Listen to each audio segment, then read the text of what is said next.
पति, पत्नी और नौकरानी। शीतल और अभिमन्यु की शादी को 5 साल हो चुके थे, लेकिन अभी तक उनका कोई बच्चा नहीं हुआ था।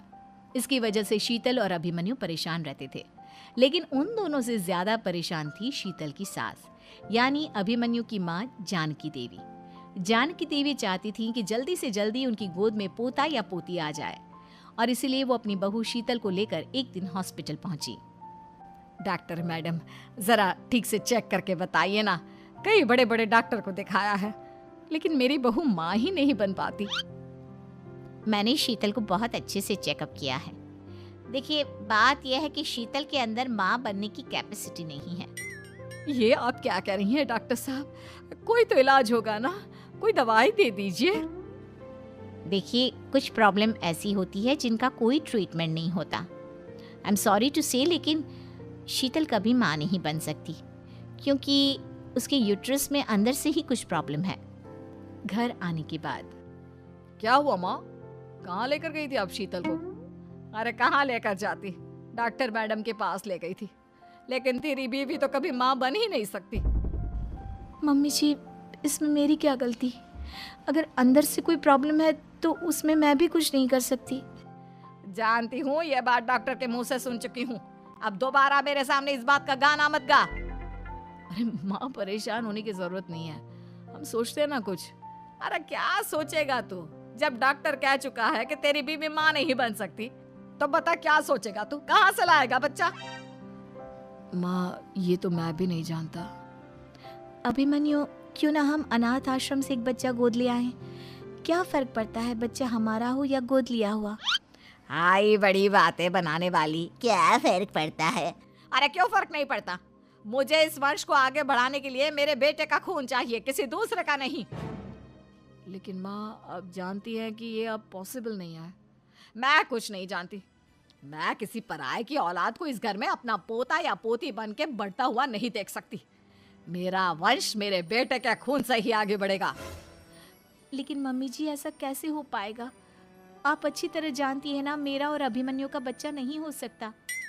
तो मैं अपने बेटे की दूसरी शादी करवाऊंगी, और अपनी दूसरी बीवी से ये मुझे बच्चा पैदा करके देगा। ये आप क्या कह रही हैं माँ? मैं किसी और से शादी नहीं करने वाला। मेरे रहते हुए आप अभिमन्यु की शादी किसी और से करवाएंगी? मम्मी जी, आप ऐसा कैसे कर सकती हैं? तू बस देखती जा बहू, मैं ऐसा कैसे कर सकती हूँ। कुछ दिनों के बाद, अभिमन्यु, मैंने तेरे लिए लड़की ढूंढ ली है। माँ, मैं आपको कितनी बार समझाऊं, मुझे किसी से शादी नहीं करनी है। पहले मेरी बात सुन। ये जो चमेली है ना, हमारे घर में काम करने आती है, वो तुझसे शादी करने के लिए तैयार है।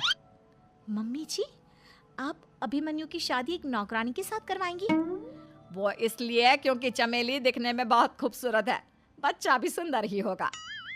मम्मी जी, लेकिन एक बच्चे के लिए अपने बेटे की शादी नौकरानी के साथ करवाना, क्या ये सही है? अगर अभिमन्यु ने शादी नहीं की ना, तो मैं अपनी जान दे दूंगी। अब देख लो, अगर तुम्हें अपनी माँ की जान प्यारी है तो तुम्हें इस नौकरानी के साथ शादी करनी ही होगी। इस तरह जानकी देवी अपने बेटे अभिमन्यु की शादी नौकरानी चमेली के साथ करवा देती है। कुछ दिनों के बाद, नौकरानी से मालकिन बन के तो मजा आ गया। अब तो मैं इस घर की मालकिन हूँ। देखो, अपने आप को ज्यादा मालकिन समझने की कोशिश मत करो। एक बार तुम्हारा और अभिमन्यु का बच्चा इस दुनिया में आ जाए, उसके बाद तुम इस घर से हमेशा के लिए चली जाना। अरे जाओ जाओ, किसी और के आगे बातें बनाना। एक बच्चा तो पैदा नहीं कर सकी, बढ़िया आई। जाओ, जाकर मेरे लिए कॉफी बना कर लाओ। नौकरानी मैं हूँ या तुम? मम्मी जी, देखिए ना शीतल मुझसे किस तरह से बात कर रही है। शीतल, तुम्हें पता है ना चमेली प्रेग्नेंट है, मेरे बेटे के बच्चे की माँ बनने वाली है। वो जैसा कहती है वैसा करो। लेकिन मम्मी जी, वो मुझे नौकरों की तरह ट्रीट कर रही है।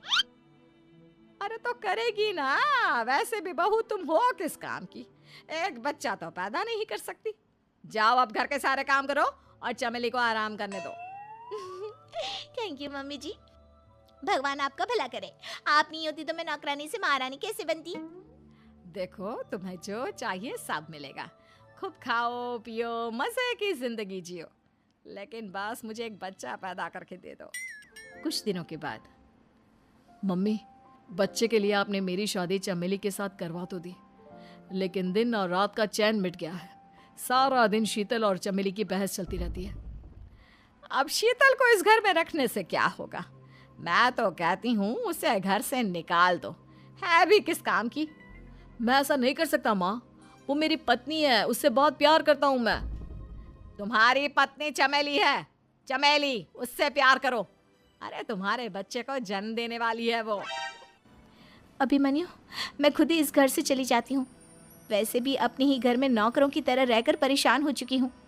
घर की नौकरानी मेरे ऊपर हुक्म चलाती है, वो तुम्हारी पत्नी बन चुकी है। अब मेरा इस घर में क्या काम? अभिमन्यु के बार बार रोकने पर भी शीतल उस घर से चली जाती है। कुछ दिनों के बाद चमेली एक बच्चे को जन्म देती है। भगवान ने मेरी सुन ली, मेरे बेटे का घर भर गया, उसका अपना बच्चा इस दुनिया में आ गया। मम्मी जी, बच्चे को हाथ लगाने से पहले मेरी एक शर्त तो सुन लो। तुम कहना क्या चाहती हो चमेली? आपकी मम्मी को बहुत शौक था ना अपने पोते को खिलाने का। अब देखो, इस दुनिया में हर चीज की कोई ना कोई कीमत तो होती है। तुम अपनी आधी प्रॉपर्टी मेरे नाम कर दो, बच्चा तुम्हारे नाम। अरे लेकिन मैंने अपने बेटे से तुम्हारी शादी करवाई है, अब ये सौदेबाजी कहाँ से आ गई? जो औरत अपनी बहू को घर से निकाल कर एक नौकरानी के साथ अपने बेटे की शादी करवा दे, वो तो सौदेबाजी कर ही सकती है ना। उसका कैसे भरोसा कर सकते हैं? मुझे बस आप लोगों की प्रॉपर्टी चाहिए, उसके बाद ही बच्चे को आप हाथ लगा सकते हैं। मैंने कहा था ना मम्मी, आप गलत कर रही हैं। देखिए, उसका नतीजा आपके सामने है। जब शीतल को पता चलता है कि अभिमन्यु और चमेली का बच्चा दुनिया में आ गया है, तो वो अपने घर पहुंचती है। अभिमन्यु, कहाँ है आपका बच्चा? क्या मैं उसे देख सकती हूँ? कुछ भी मत पूछो शीतल, माँ की हुई एक गलती हम लोगों पर भारी पड़ रही है।